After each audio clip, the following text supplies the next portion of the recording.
So the Five Nights at Freddy's movie is coming out on October...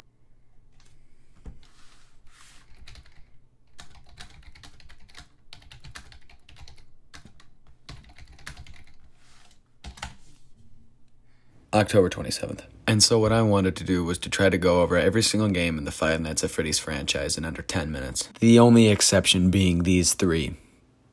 Fuck these three. Alright, so FNAF 1. You work as a security guard who spends his entire night closing doors, looking at cameras, and turning on lights to make sure that he isn't mauled to death by a giant robotic chicken, bear, bunny, or fox. Which, interestingly enough, is not mentioned in the job description. Through a small bit of investigative work, you can find out that 5 kids were lured into a back room, killed, and stuffed inside the robots. The only thing you really need to know is that a guy lured 5 kids into a back room and killed them. And now on to FNAF 2. Five Nights at Freddy's 2 takes place a couple years before the events of Five Nights at Freddy's 1. Pretty much everything important about this game is told you by Phone Guy. And at the beginning of every night, hello? The Phone Guy calls, and he will either tell you how to survive the night, or he'll just fill you in on recent news. And because I'm barely over a minute into this video and I've already spent 2 hours editing, I'm just gonna let Phone Guy do the rest. They've spent a small fortune on these new animatronics. Facial recognition. They even let them walk around during the day. They're all tied into some kind of criminal database so they can detect a predator a mile away. Just to update you, there's been somewhat of an investigation going on. We may end up having to close for a few days. I don't know. But the characters have been acting very unusual, almost aggressive toward the staff. From what I understand, the building is on lockdown. No one is allowed in or out, you know, especially concerning any previous employees. Oh, what on earth are you doing there? Didn't you get the memo? The place is closed down, at least for a while. Someone used one of the suits. We had a spare in the back, a yellow one. Someone used it. Does that last part ring any bells? I mean, what are the odds that 2 different guys dressed up in 2 different costumes so they could tamper with the animatronics? It is also revealed later in this game that 5 more kids were killed in this specific location. The place ends up getting shut down due to a criminal investigation, but not before they have one final rental for a birthday party. And although we do not know who gets bit, we do know that one of the animatronics ends up biting somebody at the party. This incident then becomes known as the Bite of 87, not to be confused with the Bite of 83, which is something completely different. Alright, on to Five Nights at Freddy's 3. Five Nights at Freddy's 1 and 2 both take place in the 80s, but Five Nights at Freddy's 3 takes place in the year 2023, which is weird because that's the year that we're in right now. Essentially, in this game, somebody found an abandoned Freddy's location and decided that they wanted to turn it into a horror show. A horror attraction, sorry. And as you might have guessed, you are hired as a security guard to watch over the place from the times of 12 p.m. to 6 a.m. Everything goes swimmingly the first night, and then things change in the second night. They end up finding a secret room, something that was completely walled off from the entire rest of the building, and inside of it, they found an animatronic. A real one. And of course, they let him run freely around the building, making him your problem now. Also found in the back room were a bunch of videotapes that were used when the place was still in business. Just like last time, I'll cut out all the non-important bits and just leave you with the good stuff. Safe room. Every location is built with one extra room that is not included in the digital map layouts programmed into the animatronics or security system. This room is hidden to customers, invisible to animatronics, and is always off camera. He will also talk about spring lock suits, which are essentially 2-in-1. They can either be an animatronic or a suit for an employee to wear. There is, however, one issue with these suits. Sometimes when being worn as a costume, this suit will transform into animatronic mode, crushing the person inside of it with a bunch of metal, wires, and such. Just as a quick visualization, imagine sticking your finger inside an empty pop can and then crushing the pop can around your finger. After you complete each night, you are rewarded with a mini-game. In this mini-game, you take place as one of the original 4 animatronics from the first game as you follow a shadowy figure through the restaurant. This shadowy figure will lead you across the restaurant and eventually into a room which you cannot enter, aka the safe room that we just mentioned. And after trying to enter, a man conveniently named Purple Guy will come out and dismantle your animatronic. On the 5th night, however, you do not play as an animatronic, but instead as a ghost of a child who was murdered in the restaurant. And since you are playing a ghost, you are able to freely walk into the safe room, and there you will find 4 other ghosts cornering Purple Guy. You chase after him for a bit, he runs and ends up hiding inside of a suit. Specifically, a spring lock suit. The spring locks fail and Purple Guy gets crushed by the suit, Coincidentally, Phone Guy tells us this earlier in the night. The previously mentioned safe rooms are being sealed at most locations.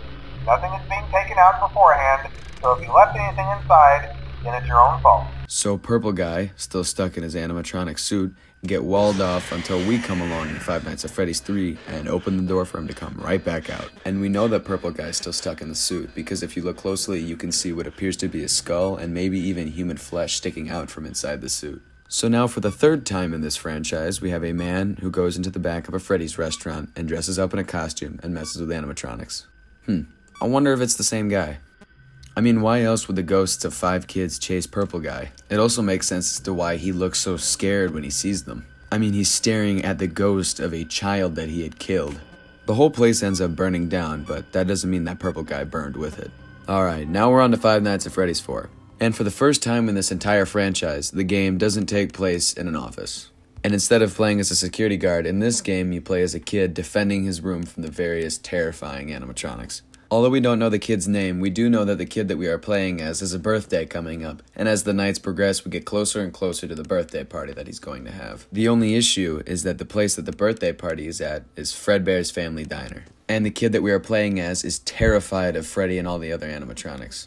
In fact, in most of the mini-games that you play throughout this, the kid ends up crying because he's so scared of the animatronics, giving him the name Crying Child. Crying Child's birthday eventually comes around, and his brother takes him to the restaurant. Crying Child's older brother and his friends all know that Crying Child is terrified of the animatronics, and they decide that it would be funny if they picked him up and made him kiss Freddy. So together, they hoist Crying Child up and take him over to Freddy. Something eventually goes wrong, and Crying Child's head ends up between the jaws of Freddy. Hey guys, I think the little man said he wants to give Fredbear a big kiss.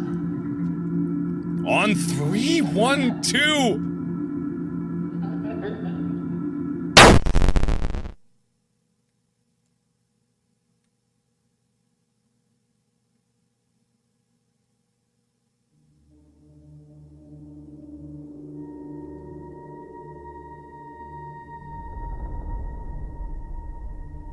Was that the bite of 87? No, but it was the bite of 83.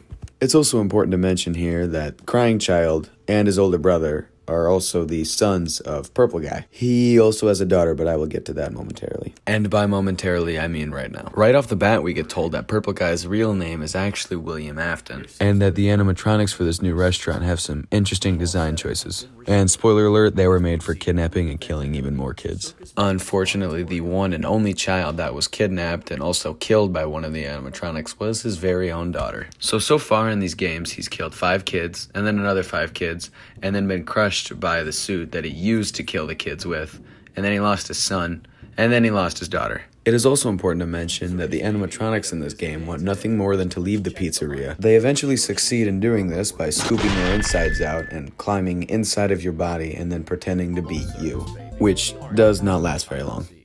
Alright, on to the last game of this video. The plot of Five Nights at Freddy's 6 is relatively simple. You get to own and manage your very own Freddy's restaurant, but there is one small catch. The entire thing is a trap set up by William Afton's ex-business partner Henry so that he can burn everything to the ground. No more ghosts of dead children stuck inside of animatronics, no more homicidal bunnies. Everything is burned, buried, and just waiting to be forgotten, bringing this whole series to a somewhat peaceful ending. And speaking of peaceful endings, I am finally done editing this video. I spent at least 6 to 7 hours editing this video, so if you did enjoy, please let me know. I'm not a big YouTuber, I actually look at your comments and I love reading them. Also, I am aware that I left out some stuff like Remnant and Help Wanted and all that. I know, those things are just very in-depth and I meant for this video to be a very basic beginner's guide to understanding the Five Nights at Freddy's lore. Now, if you want a very in-depth video, I recommend watching Game 3 or FNAF. They go into almost every detail of every game, and they have tons of videos for you. That being said, I think I'm running out of time, so thank you for watching the video, and I hope you enjoyed. See you in the next one.